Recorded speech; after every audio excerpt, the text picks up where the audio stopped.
Alright kids, welcome back to the channel. Last time we did an episode like this, you guys absolutely loved it, but rinsed me in the comments for a couple of reasons.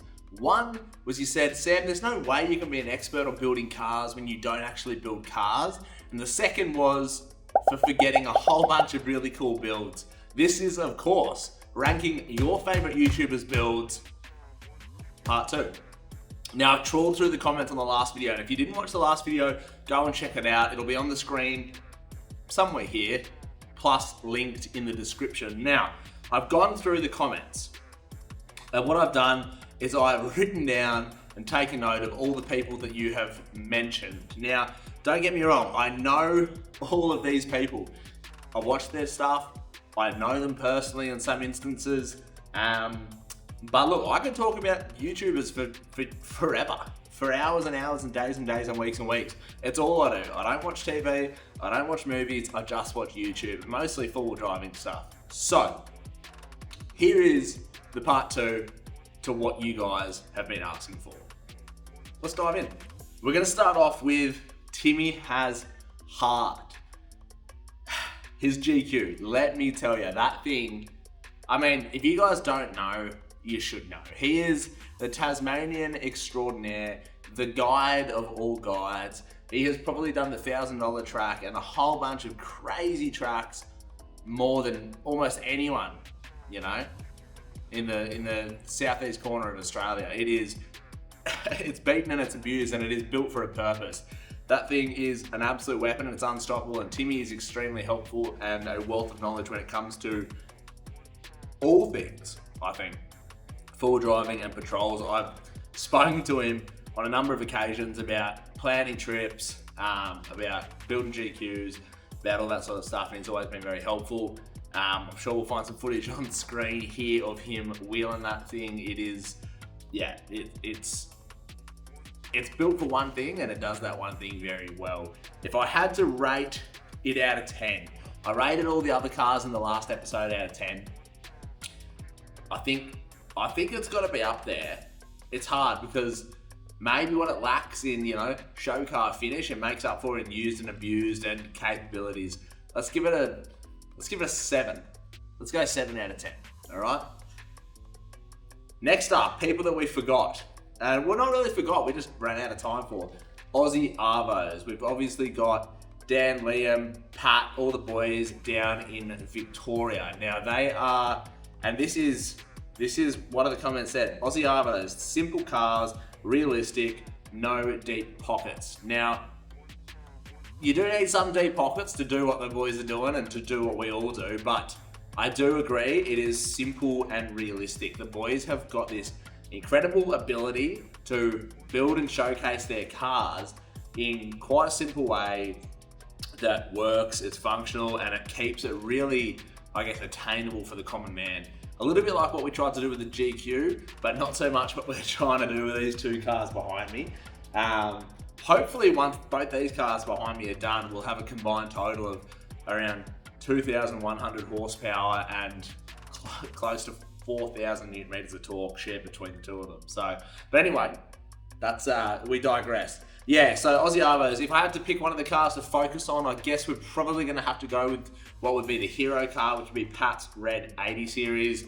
Up until recently, it was a little worse for wear. He's just given it a massive birthday on their channel. If you haven't seen it, go and check it out. All new bar work, resprayed, wheels and tyres. The thing looks phenomenal now. I've always had and will always have a soft spot for Red 80 series wagons, as you can probably tell. Yeah, that thing's an absolute weapon now. So it's simple, it's reliable, it's achievable for the common man. We're gonna drop that as a 7 out of 10 as well. I reckon that thing. I like that thing, and the boys are so friendly. They're so genuine. Absolutely love it. All right. Someone here said no mention of Mac's K truck. I mean, we mentioned Macca in the last video with the 79 with the dad bus. The K truck is something out of this world. It is 20 inches of travel in the rear, billet trailing arms, you know, big American donk in the front of it. The thing's just going to be off tap. We haven't really seen it do too much in its latest iteration, but I love American stuff. I love patina. I love coilovers. I love high power. that, even without seeing it do anything, that goes to the top of the list. That's a 10 out of 10 in my eyes.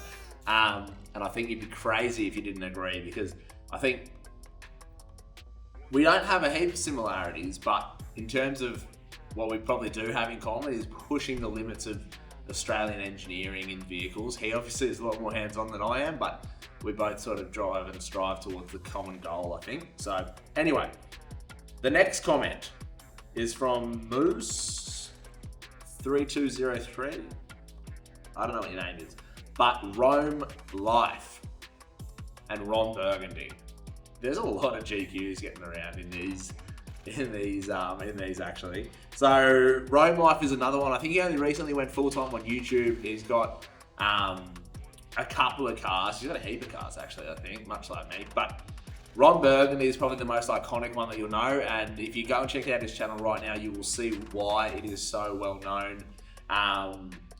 There's just something about GQs, I think, that the internet at the moment is frothing. There's something about 80s and 90s four-wheel drives that will just forever be attractive and appealing, I think, at least to me. I think the simplicity, the mods available, it's just absolutely insane. And they're still affordable. You know, you can still get them from 10 to 20 grand with mods already done to them, whereas the new stuff is just so expensive at the moment and it's hard for anyone to afford. Wait right there, I'm just going to confirm. Yeah, so Rome Lyfe, you guys probably know his channel. I'd say if you're watching me, you probably know all these guys. Ron Burgundy, you've got custom bar work, custom paint. It's a TD42, big high mount turbo.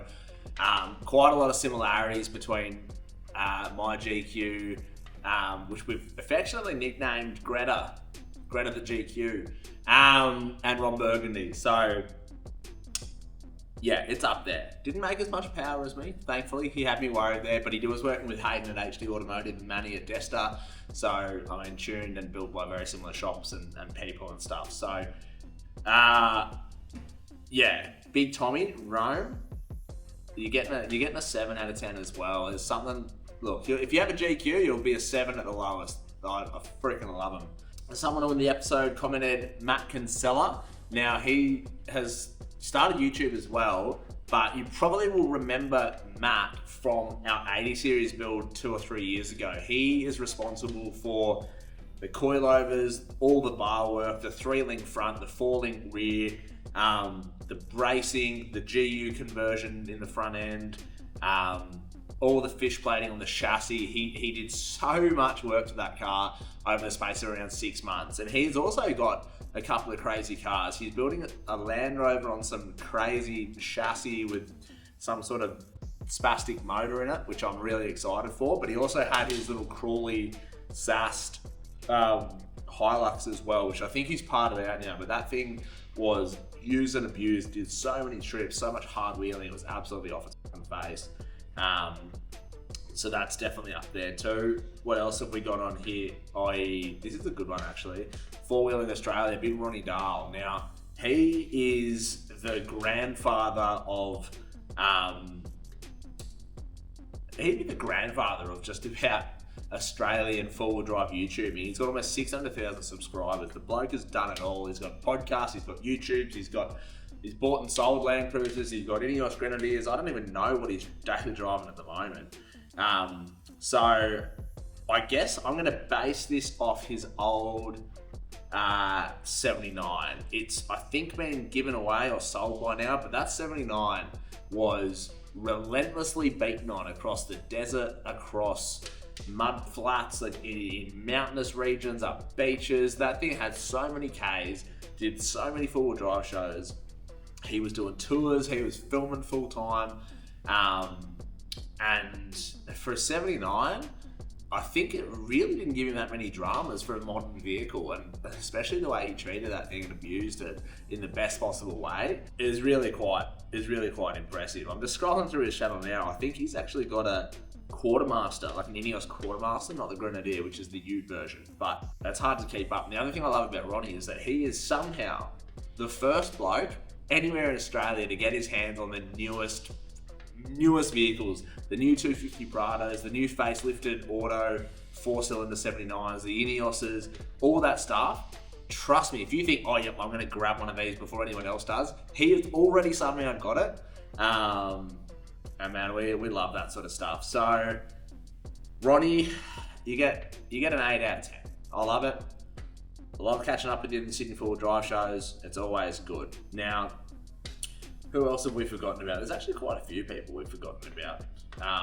There's a couple of people in the States that I've actually been watching a fair bit of lately that I think you guys will probably appreciate. First up, TJ Hunt. Now, TJ Hunt, do not know him. I've been watching him for a while. I think he was my most watched YouTube channel last year. You know how YouTube does the Wrapped, sort of like Spotify. TJ is like, I think he's a little bit like me. He's not really on the tools, but he sort of crafts and creates these ideas for content and cars and builds in the back of his mind, and that's then put forward to his team, and then they build these crazy, ridiculous cars. He's got GT3 Porsches, he's got Ferraris, he's got BMWs, he's got all this crazy shit. But the car that I really wanted to show you guys is he's got a 488 Ferrari that he's converted to full GT3 Cup car body kit. So it's unlike anything else on the road. Like, you can't have a Cup car, GT3 Cup car Ferrari on the road, but he has bought a used body kit of a crashed, driven, raced race car and made it fit his 488 street car, and it is off its face. It is so sick. And the wheelbase is different. The wheel, like the width, the length of the chassis, all this, like, nothing was the same. It's not just, oh yeah, let's bolt on some over fenders. Like, it was such a crazy project. And then he's gone and done turbos and all this upgraded stuff. Like, you need to go and watch it, because that for me is end goal. That is the dream. That is, if you could get to a point where you're doing that sort of stuff, you've got a team of people, you've got a workshop with 5 hoists, you're building your mates' cars, you're surprising subscribers, you're doing all this really cool shit. Like, that for me is just so sick. That's crazy cool. So that's up there with someone that you need to go and watch if you haven't already. That car, that's another 10 out of 10. That thing is just off its face. And the fact that it is one of one anywhere in the world, and he somehow made it work and drive, and actually drives it. Debuted at SEMA in 2025. Like, everything about that car is so fancy. Okay, our last and not least, your favorite YouTuber. If Whistlin Diesel isn't in your list, then you've got rocks in your brain, because he is probably the fundamental, most ridiculously crazy automotive YouTuber anywhere. Known for buying and destroying luxury supercars, building ridiculous, and just not really caring. He's just hit 10 million subscribers. Everyone's waiting with bated breath. Then he promised everyone he's going to do a durability test on a Bugatti, I think. So we're all waiting for that. But the car that you guys would know from his channel is probably Monster Max, twin engined, twin gearboxed, jet rocket boosters on the side of it, monster truck thing that he has driven on the road, jumped, driven through lakes. He's put big, like, water tire things on it, or you know, it's just, you need to go and watch the channel, because that is absolutely crazy. And he's, again, has, I think his name on Instagram is the Prop Department. And he builds all the cars there for him. And it is, let's just say, they do some crazy, like, I guess it's unfair to compare American YouTubers with Australian YouTubers, because we got some strict laws, man. Like, you should have seen the hoops we were jumping through to get the 80 on the road, and that thing just looks like an 80 series. Imagine it with 40 inches of lift and tyres out the guards and 2 engines and nitrous and rocket boosters hanging off the side of it. You know what I mean? But in America, that's just what you can do. Absolutely cooked. So yeah, TJ's a 10, Whistlin Diesel's a 10. One of these days, I would like to get over there and come and see some of their cool, man. That would be the absolute dream. I think that's my dream, man. If I can get a workshop, some staff, and just build crazy full time, the amount of like ideas and concepts and thoughts I have in this brain is truly disgusting. But my finances, my time, and my workspace are fundamentally limiting all of that craziness. So one of these days, I'd love to just take all of this out here, vomit it onto a workshop floor, and we just build crazy cars. Whether it's for customers or myself, I don't care. I just love project managing and coming up with these ideas for cars. It's just things that have never been done before, things that people would never think, you should do, things that are just, fundamentally are going to be so hard to do, but then making sure we partner and work with the right people to make it just possible. Like that's where I really want to drive the channel towards and do that sort of thing too. So I got some crazy ideas. Anyway, hopefully you've liked part 2 of rating your favorite YouTubers' builds. Now, we've got a lot of stuff going on in this shed, as you can probably see. The 80 series we're going to address. It is still, I need some money and some time to fix that. I'm about to go overseas. But we have an event mid-April. By mid-April, the 80 will be back up and running, retuned, fab work done and all fixed up. So hopefully by the Melbourne and the Sydney 4 drive shows, that will be up and running. The 60 series is still in pieces as of right now, but by the time you're seeing this episode, it probably won't be. The Ducati's about to get some carbon bits and pieces put on it and a tune. That's going to be another project coming. The GQ's just had a whole bunch of driveline upgrades and bits and pieces, finishing off that last 5%. The 79 obviously has its new look. There is so much going on in the background, so many cars, plus one of the biggest giveaways and biggest, craziest ideas I've ever had about to go live. So if you haven't already subscribed, trust me when I say, if you don't have a good enough reason right now, in about a month's time, you're gonna have one of the craziest reasons ever to subscribe to a YouTube channel. So anyway, appreciate the support as always. I do like filming these little videos for you guys. I think it's gives you an opportunity just to hang out with me basically, which is super sick. And yeah, we'll catch you next Thursday and make sure you subscribe. And if you think I missed anyone, drop a comment on this video and I'll give you part 3 if you want it. Woo!